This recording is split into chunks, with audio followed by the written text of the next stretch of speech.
Hey everyone, it's Will, Gamer Dad, with another video for you.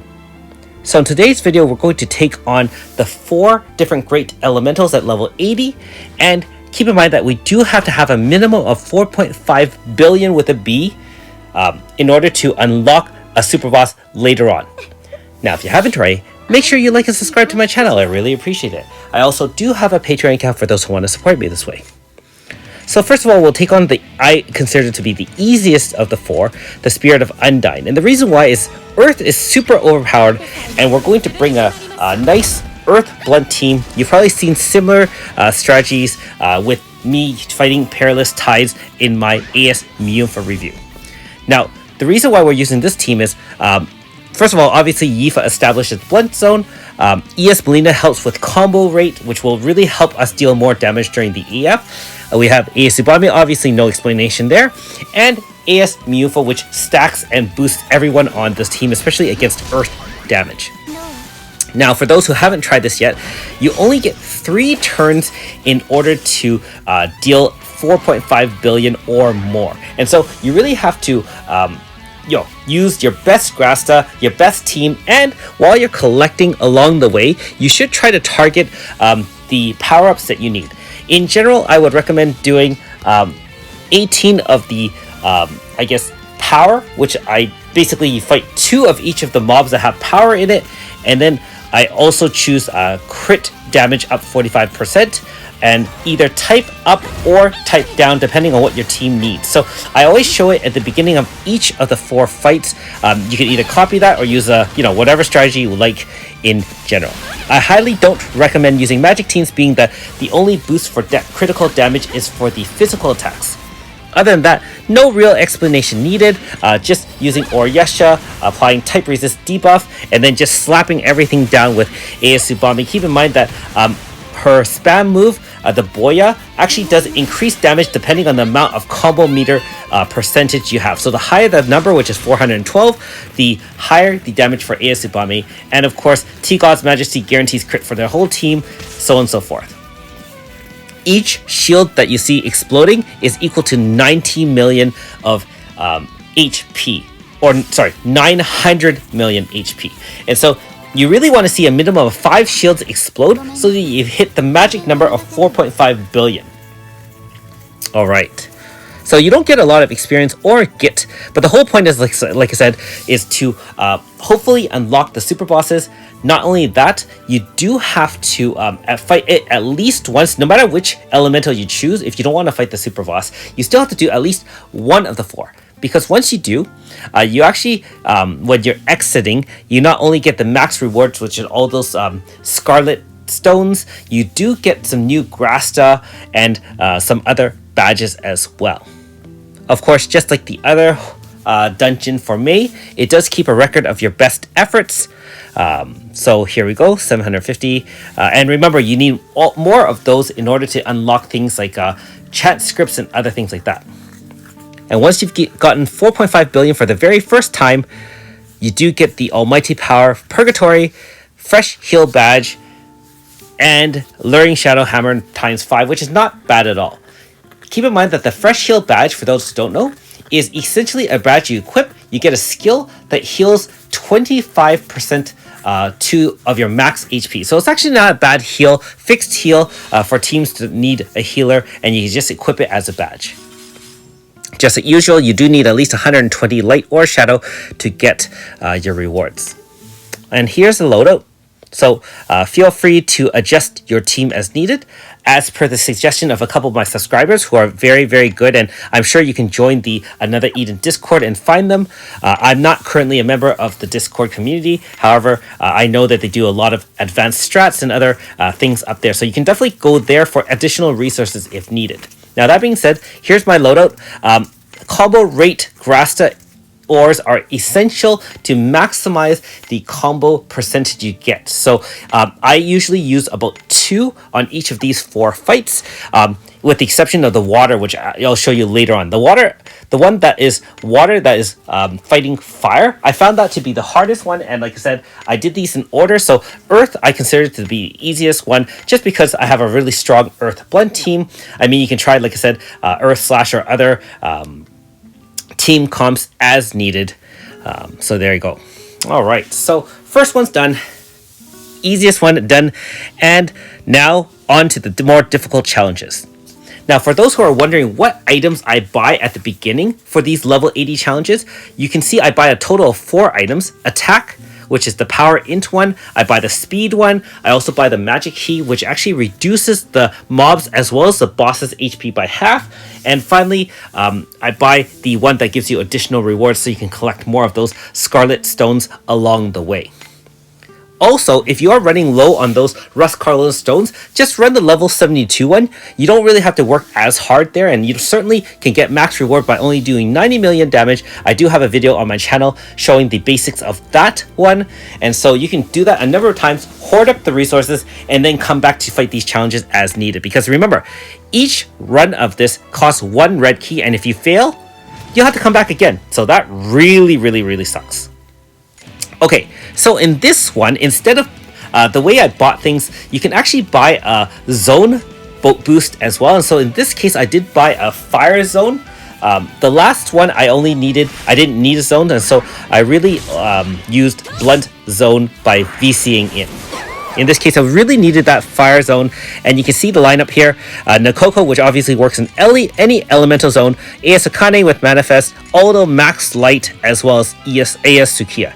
AS Sukiya boosts the damage of all katana users by up to 60% when she uses 3 stacks with her Princess of Divinity. So she is essential for boosting up AS Akane. And when you activate AS Akane with Manifest during the AF, her stacks don't disappear, so she can get hit after hit after hit, allowing for increased combo meter. Not only that, but naturally, Nakoko actually, with her cat deity, is increasing combo meter right off the bat, and she serves as an additional healer because you want to maximize HP to heal max so that you can use those HP max Grasta, which are shared by units in the back. If you don't do that, that extra 30% you get from the HP max Grasta will not work, and then you might not be able to do nearly enough damage. So Nakoko doubles as a healer, but her main use here is to increase combo rate. Not only that, she also obviously increases crit damage by 50% with her cat deity move. So some tips on building teams for these fights. You definitely want units that obviously help enhance combo rate, either with Grasta or their own signature moves, but on top of that, you really want to increase crit damage as well. Now, you can buy one of those or fight one of those mobs to give you plus 45 crit damage to your physical team. But if you can stack multiple versions of that, either through things like Nakoko, there's other units that can do that as well. You'll really find the fight a little bit easier than that. So again, 6 billion. I know people can score 10 billion or more. In this case, my videos, as usual, are only just to show you kind of the basics. You can modify as needed, either do better than myself or, at least as long as you pass. That's all that matters, right? Because the whole point is 4.5 billion or bust. If you get more than that, hey, great, it's just bragging rights. If you get less than that, unfortunately, you don't hit the milestone required to unlock the superboss later on. And like I said, it gets really frustrating when you take on challenges like this because, like I said, each try is 1 red key. If you bring in a team and it doesn't work, hey, you don't get to try again. You actually have to use another red key in order to formulate a plan. So certainly you can watch this video. There's probably other videos out there that can show you different team comps. Some of them are extremely powerful, I'm sure, and find the one or ones that match your roster the best.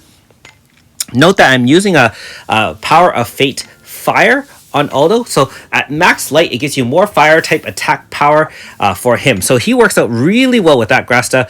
Of course, Xion, even though he is not very powerful at this point, he can still carry a lot of Grasta for AS Akane as well as AS Sukiya. So hey, he still has a use. And our old buddy Joker from the P5 series can carry Mask for AS Sukiya, as well as obviously Sword Grasta for Aldo. Alright, so the third fight, I was a little bit worried this one wouldn't work. However, I was able to pull it off in the first try, which is very, very nice. I will say, if you are using a team comp like this, you will need a VC Grasta for ES Sukiya. And the reason why is if you don't have if you normally VC in, you get orbs, which is basically those ghost orbs. At 5 ghost orbs, she activates adversity, and that's where her true power lies. If you don't have a VC Grasta, you get 1 orb plus the number of enemies on the board. So you only get 2. Now, if you have a VC Grasta, it's actually the number of enemies plus 2, which means you get 3 stacks right off the bat for VC in. And then when you attack with the Howling Gust, it gives you 1 stack plus the number of enemies, which is 2 stacks, pushing her into 5 stacks, which is adversity. Remember, just like all the other fights, you need to have everything set up before turn 3. And if you get 5 stacks within the AF, ES Sakia does not convert into adversity mode until the end of turn. So you don't want that. You really have to have that VC Grasta. Now, that being said, now that I do have the VC Grasta, I have it equipped. I'm using AS Claude. AS Claude's move actually boosts bow attacks, bow damage by 50%. Hey, guess who needs that? Obviously, ES Sakia. He can also carry Wind Bow Grasta to share with ES Sakia. Other than that, we also have AS Foreign, can carry Grasta for AS Suzette, and AS Suzette is our combo rate booster. Remember, it's all about the number of hits, and since she can actually do 4 hits with Exquisite Blossom with all her stacks up, she's the perfect candidate to get all of those extra combo rate percentages in order to really boost our main DPS, which is ES Sakia. Now, in most team comps, you really want one main DPS, and obviously if you have a second DPS as a kind of a support DPS, and then the other 2 are just supports to kind of get the team going, then, you know, that's the easiest way to kind of build a team. So I usually look for at least 1 DPS, 1 or 2 supports, and these are all offensive supports. That's the ones that increase crit damage, crit rate, sometimes speed of your team, for example, or they can boost power for your whole team. Yeah, you're really looking for crit damage up if possible. All right, so again, first try, very, very fortunate that the Wind team was able to barely make it. And like I said, I will emphasize one more time, ES Sakia does require the VC Grasta, at least the basic one, in order to maximize that this particular team comp. All right, so I'm not going to go to the PCD. I'll do that later on, and I'll just show you the Grasta setup. Now, if you're wondering why Foreign is here, first of all, I don't have a 4th Wind Pierce unit, and Foreign still is useful. Her Pierce from Heaven can heal the team for up to 1800. She can also set crit if you don't have Void or Prismatic weapons, which essentially guarantee crit. In the case of AS Suzette, she doesn't have a guaranteed crit because with Manifest, she's not guaranteed, and so you really do need the AS Foreign to do that. But the other thing is, she heals team so that you have max HP. And remember what I said earlier on in this video, max HP Grasta shared really leads to some major damage on these fights. And I don't think without shared Grasta, that is the orange Grasta you see there, that you will be able to really, really defeat that. If you need a brush up or a review of how to use Grasta, you can certainly watch my Back to Basics video on Grasta loadout up to 2.8.500, and I do show the basics of everywhere from Elemental, Pain Poison, Dormanted Ore, and then finally some extra modifications as needed. One other thing to note, we are not using any bullseye or enemy numbers because you're only fighting one person and all your damages has to be done within the AF. So I would advise highly against using those. You can use things like MP Consumption, which is the Rose with Thorns, or Weak Point Grasta, or Crit Damage, which is Deadly Blow Grasta, or things like that. Alright, so we're finally at the 4th fight. This one by far was the toughest one for me. I wouldn't say extremely tough in the fact that I was like pulling my hair out. It's just that I needed more than a couple of tries, which wasted some red keys. And I gotta admit, I was a little bit disappointed in myself that that didn't work out well. At first, I used an all Pierce team using Yuela, AS Foreign, AS Sheila, as well as AS Hismina. I thought that would be enough. Nope, I was sub 2 billion damage, and then I modified it to add AS Shigiri. Still not enough damage. I was only in the low 2s, and finally I swapped out AS Shani, which helps boost AS Shigiri, and I used Nakoko as well. So remember, Nakoko was used in one of our earlier fights in the Fire Zone, and the reason for that is the same reason: increased crit damage up, Cat Wisdom, which increases your elemental damage up and resistance down for the enemy, and then obviously the heal to maximize your HP, so the max HP Grasta kicks in, and then finally increased combo rate with her cat deity, which is enhanced by the Grasta. So essentially the same loadout for Nokoko from the firefight, except that she just adapts to water elements. So again, I will say that Nokoko was definitely one of the MVPs here. I did use Uella. Just to try someone else different, because we haven't used Uella for a very long time. And, I mean, she did a job, but not nearly enough without the support of Nokoko, and of course, the sheer raw power of AS Shigiri. Keep in mind that we got 6 stacks for him during the AF, so that he didn't have the full max multiplier as 7 stacks. Remember, you used 7 moves the turn before in order to get that. In this case, we only got 6 moves because Lunatic Crystal moves count as 2, 1 plus 1. And then he has a slash tension Rappa, which slashes once and once at the end of turn. And then each of the other 2 members does 1 attack for 6 attacks total. All right. So again, this is the last fight. Showing you the Grasta loadout. You've seen most of these team units before. Like I said, the main thing is no enemy numbers, no bullseye ore. We are using things like weak point, rose with thorns, which is MP consumption, or we just use straight up deadly blow Grasta or other things like that. Alright, so that's just finishing that up. Good luck in your battles, and hopefully in the next couple of days I can put up the super boss fight too. Thanks for watching. We'll see you next time.